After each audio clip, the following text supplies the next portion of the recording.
Hello guys, welcome back to Sweet Stripes, and today it's just before TV2, and we're going to be talking some strategy with Albert here. Hi guys, how's it going? So in the background you'll see my Retro Royale gameplay that I did, and so Albert and I are just going to be talking some strategy right now. So first off, Albert, what do you think are some prominent meta decks that have been used a lot in 2v2? I think one player playing Beatdown with Giant, and then the other player playing lots of spells and support troops to go along with it, because there's just, since the map is condensed, well, it's not condensed per se, but there's two players and 2 times the amount of cards that can be played on one map, spells get even more value. So, a player using like 3 spells or even 4 spells is not out of the question in 2v2. Yeah, and also one thing I just wanted to mention is, again, with all the, I've said this before in a couple of the videos, but I just want to push the point home, is weak win conditions. So, I mean, I guess Hog could be played a little bit, but weaker win conditions like E-Barbs, as strong as E-Barbs are on ladder, in 2v2 they just get demolished, because possibility of 40 plus elixir on the board, those weaker win conditions just won't really hold up as much. So that's why a lot of tanks are needed. Just want to throw it out there, and I'm sure you'll agree. Yeah. I mean, there's just so many spam troops that they can place down at any moment, and you're gonna have to overextend using lots of spells to just try to get your leap barbs through, which is not optimal. yeah. So that's why some win conditions that I think were very good were P.E.K.K.A was actually insanely good, because of the fact that, like, say they plop down a giant coming towards the tower, the P.E.K.K.A could shred the giant and then still move on to the enemy tower. And because of there's so many spells that you wouldn't really have to worry about too many spam troops dealing with the P.E.K.K.A, because both players have log and zap and, poison fireball, all that stuff. So P.E.K.K.As were, if you could push them true and have like executioners, wizards, stuff behind the P.E.K.K.A, it could really pretty devastating. Yeah. P.E.K.K.A Giant is actually not too bad in 2v2. Yeah. You have one player with like the P.E.K.K.A and then the splash units to take care of any small stuff, and then you have the one player with Giant and then a few buildings and other support troops. It works really well. Yeah, I totally agree, and yeah, that's a really good point. Another thing that's actually really good is the Goblin Barrel. Not just the, Goblin, Mirror, Clone, Rage, which we'll get to in a sec, but just the regular Goblin Barrel, because usually the opponents overextend, and 2 people arrow, and 2 people arrow, 2 logs come down, or they don't have anything to counter, and, the tower's focused on Knight, and the Goblin Barrel just does insane damage. Or both of them drop Skarmies or something, and you get a very valuable log. So, yeah. Goblin Barrels, often just because of their chip damage, and the opponent will usually send too many things due to poor communication among them. And sometimes if you notice that both of the 2 players are either down or elixir, or you were able to bait both of the players' spells out or something, you can have one player do like 1 Goblin Barrel, and then it will cause them to put a troop, and then the other player can rocket it. Yeah. Or fireball, depending on, the troop. Yeah. So, yeah. Whichever preference suits you. Another good point. Anyway, and also, some good decks, I think, so Golem was another big one. Because of its tower focused, it wouldn't get distracted with all the chaos on the board. So it would be able to push through. And in Double Elixir, it was a lot easier to send multiple golems, especially with 2 players playing.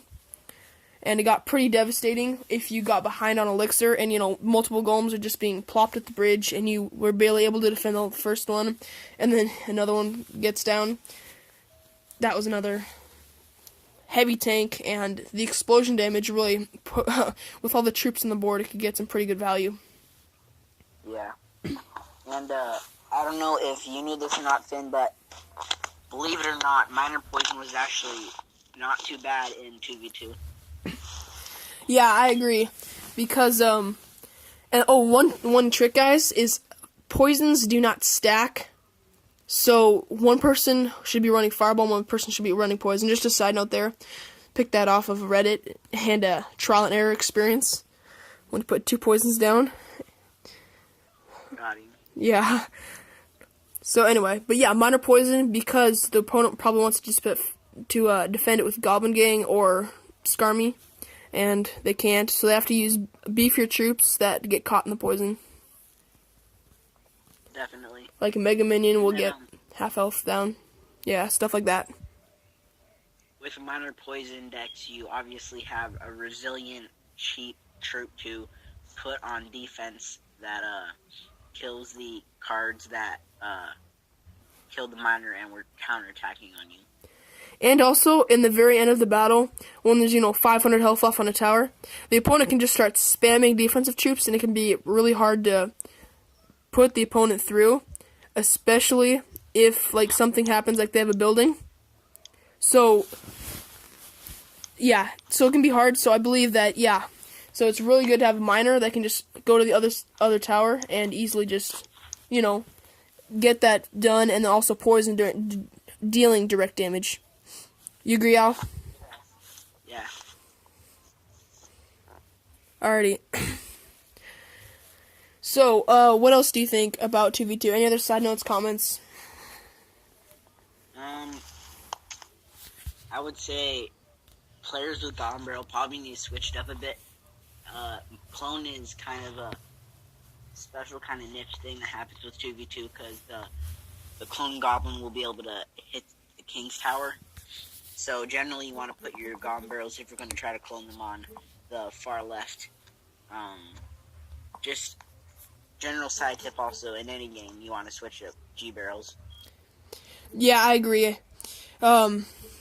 Yeah, clone, I think it really found a good place for it because of all the chaos. You could get, you could clone multiple things. And then, obviously, we have to take a second to talk about 4 Goblin Barrels, and then clone, and then rage. That was surprising how much often it worked.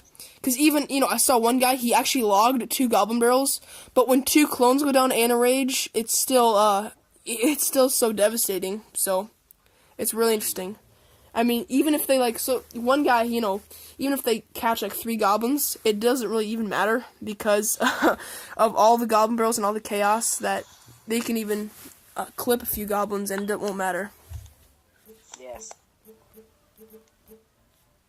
And with logs decrease travel distance, you can have, Princess and Goblin Barrel at the bridge. So Princess can, kill low health ranged attackers and Goblin Barrel to hit the tower. Yeah. Alrighty, guys. So all in all, the Goblin Barrel is a pretty good card, and it can be pretty funny to troll in 2v2 with the Goblin Barrel Mirror Clone. And so one other card that I want to talk about quickly is RG. Royal Giant, I think, was I think it's pretty prominent. As you saw on the video released recently, Bart was using the RG a lot because the main counters to RG are E-Barbs, which that actually isn't a perfect counter, but it'll mostly counter it. And E-Barbs usually get countered by spells / heavy troops because, again, of all the chaos, they're just not as strong enough. So E-Barbs kind of out of the question, and then Inferno Tower is the hard countered RG. And the thing with that is, usually if you're playing an RG, for one, you're carrying a Zap. And, even if you're playing a Zap bait deck, you don't need to worry because the other opponent usually has, at least 2 spells also. So you can save your Zap specifically for the Inferno and don't have to worry about the opponent baiting out your Zap with Skarmies or whatever because the opponent will usually your friend will usually take care of the opponent's bait. So you can save the Zap for your Inferno. So I think all in all, RG, as good as it is in ladder, it also is even better in 2v2. What do you think, Al? So right now I'll play devil's advocate here, but RG is also good in 2v2, as you mentioned, but beware of the fact that since you and your friend may have 2 Zaps, the opponent may have 2 Infernos. So, just a note to keep. That's true. However, if both of them use an Inferno and you've only spent 7 elixir on a RG and a Zap, then it'll probably be a negative elixir trade. And honestly, at that point, you could probably place your minions or something. But good point. Good point. Your opponent also has multiple buildings. Although if both of the opponents are defending, then they're wasting time defending and making negative elixir trades rather than attacking. But yeah, it is a good point that beware that both the opponents will have access to multiple buildings. Plus, RG Lightning is also widely used, so it's not too usual that you use Zap on Inferno. And there's always those skellies that they plop down to roll down on your RG's health, so you can use your support troops and maybe to kill quickly killed things that can annoy your RG and kill it if you don't attend to it. Yeah, good point. So, yeah, I do agree that the support troops and the spells you choose in RG deck are pretty vital to your success. But if you get it right, then it can be a devastating combo. Definitely. Alrighty, so that's about bringing the vid to a close. Any last final comments? Yeah.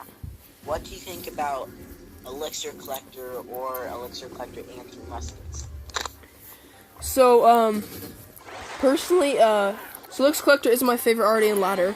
But I will say, despite my kind of, rival against it, I really do not like it, but it actually is really good. I played a Golem Elixir Collector deck, and it is incredibly good for banking Elixir. Although, I don't know how good it is in 2v2, because of, so many spells. I just think that, just talking about the Elixir Collector, too many spells are going by, excuse me, and I think that, the chance that one person has either a miner or a rocket or a poison is pretty high, so I don't think Elixir Collector will be as good. Now, however, if you bait out their rocket or poison, then you can play your 3 muskies. But I just also think that Musketeer, it's a pretty good troop in ladder and 2v2, but in just 2v2, 1 Musketeer is fine. Although I think making a big investment in 9 elixir with 3 Musketeers is a bit much, especially when, usually one opponent will have a poison or a fireball, and the other opponent will have either a poison or a fireball, most likely. Not all the time, but I'd say a lot of times, right? Yeah. So yeah, you agree, so that most will have either one. So I just think that, say one person's expense is fireball on the elixir pump, and, another guy expenses his fireball and say, a Valkyrie. That would be a bad trade, but whatever. But, so maybe your first push with 3 Musketeers would catch them off guard, but for the rest of the match, they'd be kind of unusable, because one opponent would, if they were, good opponents, they'd be saving their fireball for the 3 Musketeers, and one would be saving their fireball / poison / rocket / miner, whatever, for the elixir pump. So I just think that maybe the first push would be devastating when the person doesn't know what you have, but once you reveal them, I don't think they'd get as much use. But also, a good thing about baiting with 3 muskies is if you have elixir pump, one guy has to save their fireball, poison, miner, rocket, whatever, for the elixir pump. And, miner's actually pretty easy to counter. But, they have to save their troops / spells for the elixir pump, and then someone has to save their spells / troops for the 3 muskies, so you can put other bait cards down for that they can't use their fireball on because they have to save it for the 3 muskies. Plus, usually, any smart player would defend their collector with all they can throw at the miner that's burrowing under their ground to try to hack away at their collector and kill it. Yeah, so, and actually, if you place the collector in the middle, and you know what's actually worth it is if, they place the miner in, the right spot so that it won't hit the king tower after. Yeah. But if you push it with the log sideways, it'll actually pop on the king tower. So I think it's definitely worth losing a pump, and especially in 2v2, getting 2 extra king towers. Heck yeah, I'd definitely go for that deal. Anyway, so yeah. So just And there's also getting your pump down just to unlocking the king tower. So yeah. There's also different win conditions you can have with 3 muskets, because usually, for example, one is 3 muskets minor, and even if they keep on killing your 3 muskets with spells and troops, you can hack away at the tower and eventually chip them out. And also, you can also have like 2 musketeers that are almost killed, and then like a hog rider coming down one lane, and then they have to log the 2 muskets, and even though it pushes back the hog rider and gets damage on it, then they can also throw some loggable targets onto the field to try to kill them. Yeah. So, so 3 muskets are definitely valid in 2v2. So, okay. So I guess that's it for about the troops and stuff. So I guess just on to some finally closing comments. So one of the big complaints from the community is why don't they make 2v2 more often, which I agree with, but some people are going as far to say that they should make a permanent addition. And I think they should make it maybe friendly battles and maybe a little more than 4 days a month or 5 days or 6, I don't know how long it is, but it's for 3 days. And they should definitely buff their rewards, because for the amount of time and effort and hype that everyone had set for 2v2, it was pretty deflating to play with your friends for an hour or so and then open the chest, and then you're like, well, this is pretty much like the clan battle chest. What do you do? Yeah. And they're making the chest even bigger, by the way, guys. They're making the chest even bigger with the same rewards this time. So anyway, but so yeah, I think they should make the rewards bigger. And so anyway, back to my original point about making it permanent. I don't think they should make it permanent because it might take away from ladder gameplay and challenged gameplay. People might just play 2v2 more often, which people won't just constantly play 2v2, but it'll take away from the ladder, and then people aren't playing ladder or anything, and 2v2 doesn't have any rewards besides the battle chest, so it'll be kind of in vain. Although something that could deter 2v2 from taking over ladder is making it just friendly battles, so then people don't get any rewards and it's just pure fun. And I'm pretty sure that no one would necessarily spend all their time at 2v2 not reaping any things when they could just go to ladder and possibly get a legendary chest. Yeah, I agree. Friendly battles, they should definitely make it at least more often. I don't even know why they don't have friendly battles on the weekend of. Anyway, and the second reason. Yeah. Oh, sorry. Yeah, you go, Al. Because usually for example, there's in the beginning where they gave a bunch of new events and challenges for people to get. There was the one where you were given a deck, and there was 3 or 4 days, but even before the challenge started, you could do it in friendly battles. So then you could get the practice down. Practice makes perfect, and then you would get higher in the challenge, you get more wins. But with 2v2, you're just thrown into the battle and survival of the fittest, kind of. Yeah, and I agree. So same with the draft challenge, I always do it the day before. Anyway. Yeah. So the second reason why sorry Albert, I keep interrupting. No, I keep interrupting. Anyway, so what were you gonna say, Al? I've forgotten by now. You can go on. Anyways, the second reason I think that 2v2 isn't as serious and I guess what do you call it? Competitive? Yeah. It's mainly for the kicks and giggles. So the second reason why 2v2 can't be as played seriously as ladder and challenges is because of the simple fact that you can't balance the ladder and challenges. That's kind of grouped together, ladder and challenges, because it's 1v1. You can't balance 1v1 and then 2v2. One has to be more serious, which is 1v1. And, you can't make a whole new card system for 2v2 because it's just more of a fun thing. Too complicated. Yeah, that would be, they want to keep Clash Royale simple. and that sort of thing. So we can't just have like 20 new, we're not gonna go into that. Maybe one day in 10 years from now, but definitely not. They don't want to be like XYZ divided by 328 equals. Yeah. To kill a tower. That kind of stuff. Yeah. Yeah, we definitely don't want to make it too complicated. Because there aren't OJs in the world for everyone. Yeah, Orange Juice Gaming isn't the only person playing Clash Royale. Yeah. Anyway, so that's one of the simple reasons you can't balance both. And then, so those are 2 reasons why 2v2 can't be on all permanently. Although I do think Clash Royale or Supercell devs, they should make it a little more. I guess just have it a little more, like instead of just Friday through Sunday.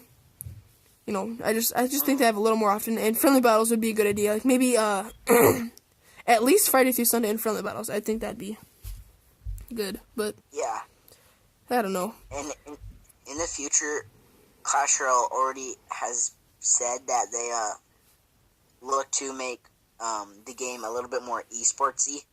Yeah. But I don't know if 2v2 falls into that category, but it would be really cool though if they could make that, because there's just gonna be a ton of strategy that's gonna involve the 2v2 kind of meta-dependent decks, because 2v2 decks aren't necessarily gonna fit into 1v1. Yeah, I totally agree. Interesting stuff. So, any other closing thoughts, Albert? Maybe just about them Night Witches and Bats and heal spells that Supercell just left marinating and haven't been doing anything. Oh yeah, so guys, they do like a countdown for most cards. Like, let's see. When the Executioner's released and, Goblin Gang, they haven't been doing that. And they actually said in one Radio Royale episode that they're going to take a little longer to, revise the cards. But, it's their anniversary. I think that I thought that they would release all 4 cards at once, but maybe not. But at least have, like, a countdown. With them 3 cards that soon to be released have been sitting at the bottom of my cards to be collected for a while now. I guess for Supercell, one day waiting for everyone else is like 1 minute for them. Yeah, I mean, honestly, the Bandit Challenge is pretty cool. And, there's all this hype, like, Nick and Knight and all those people were releasing all these sneak peek videos, and there's such hype, Night Witch, Heal Spell. There was, like, 10, not like 10, but there was, like, 5 sneak peeks. And then, the mainstream YouTubers were also given, developer accounts, so Clash Royale obviously trusted them. Mm-hmm. So if YouTubers were making a big fuss over it, then obviously something in the works was coming up big. Yeah. But, then again, they've been sitting down there at the bottom. So anyway, they're, the bats. Supercell.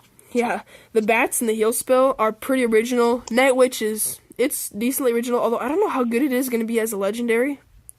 Because it's definitely really clunky of a card, because for some reason it's a witch that does melee damage, and her things that she spawns, bats, fly ahead of her and get one-shotted like skeletons. Yeah, and honestly, I actually don't think, even though the troops are flying, I don't think they'll be as good, because when like a prince charges or a dark prince or something, or like say a bandit, the skeletons from the witch that spawns would stop them, but for these cards it won't, so it'll just hit the witch. Or the Night Witch, I guess. So it's an interesting mechanic. Night Witch is pretty good because she has like 750 health, so she would be taken out not by Fireball and Zap, but by Fireball and Log. So she's kind of spell resistant. Yeah. So she has that going for her. She does have a lot of health, although I just think that for a lot of troops, melee troops, that she won't be nearly as good, because the bats, they do some damage, but it's kind of like some dutes. So, if you have a Valkyrie there, the troops will kind of just take the Night Witch out. But it's a interesting card. We'll have to see how it works into all the decks. The cool thing with it also is that she has it's not totally melee, so she has like 1 power range kind of thing, like guards. Yeah, or like the Prince. Whips out her staffs and yeah. wonks everybody on the head. Yeah. Anyway, bats are a pretty original idea. I think it's like basically, I think flying skeletons or flying goblins, maybe not as good as goblins, flying skeletons, pretty interesting. And then one card that I never thought would come into the game would be the heal spell. I never thought that any healer, heal spell, heal anything, I never thought that that would ever come into the game, because the fact that it'd be too OP. You know, healing something on the court, or I mean on the field, could just be, I just thought it'd be way too OP. But Supercell implemented it. About the fact that it could prolong the defensive troops, it would just make the game more stagnant. Yeah. And just make it way too grindy. Yeah. So we'll have to see how it gets implemented into the ladder/challenges. And I think in 2v2 it'll become a pretty good card. Because again, there's so many troops on the field. Or, I mean, on the... I keep saying on the field. On the, the match. That, you could heal a lot in one area. And I think it has the radius of a rage spell, am I correct? Or is it clone spell? Clone spell. Clone spell, okay. So not as big as a rage spell. But still, so anything that you could clone, you could heal.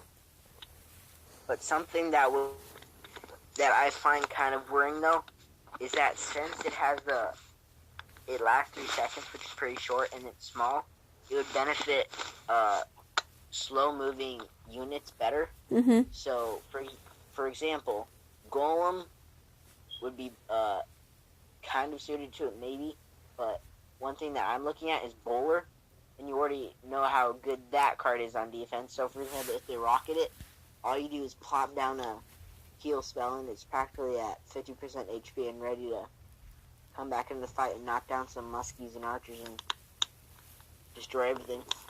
One other thing with the Golem is you often put Musketeer, minions, all that stuff, and usually that thing gets zapped but not all the way killed. So if you plop a heal spell on that, so your minions got zapped and your muskie got fireballed, no problem. The opponent is planning to log out your Musketeer because it's at low health. You plop down a healing spell, and that Musketeer just becomes loggable to non-loggable, and then they have to worry about a Golem and a Musketeer, as well as whatever else you have. So you know how cards can't be like, for example, you can't put up your Dark Prince against the arrows and shield your arrows somehow. Shield the enemy's arrows from hitting a minion horde.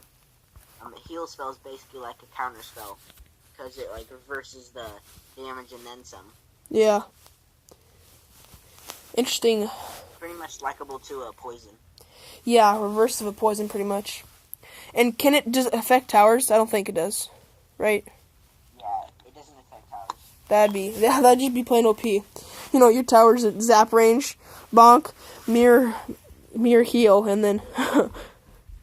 And for all y'all number nerds out there, it's around 528 recovered HP possible at tournament standards. Yeah. Interesting how that'll be implemented into the game. Definitely. Anyway, so... Anything else? I don't think so. You got anything? Nope. I'm all out. Alrighty, guys. Well, I hope you liked the different type of video today. More of a discussion with Albert. And if you haven't noticed, the background gameplay is my Retro Royale.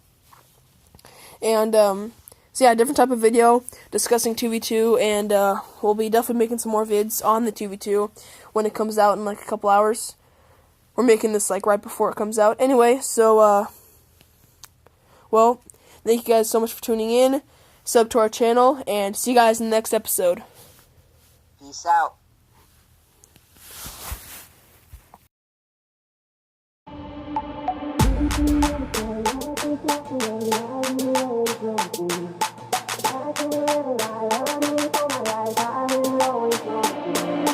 Don't you ever say I just walked away.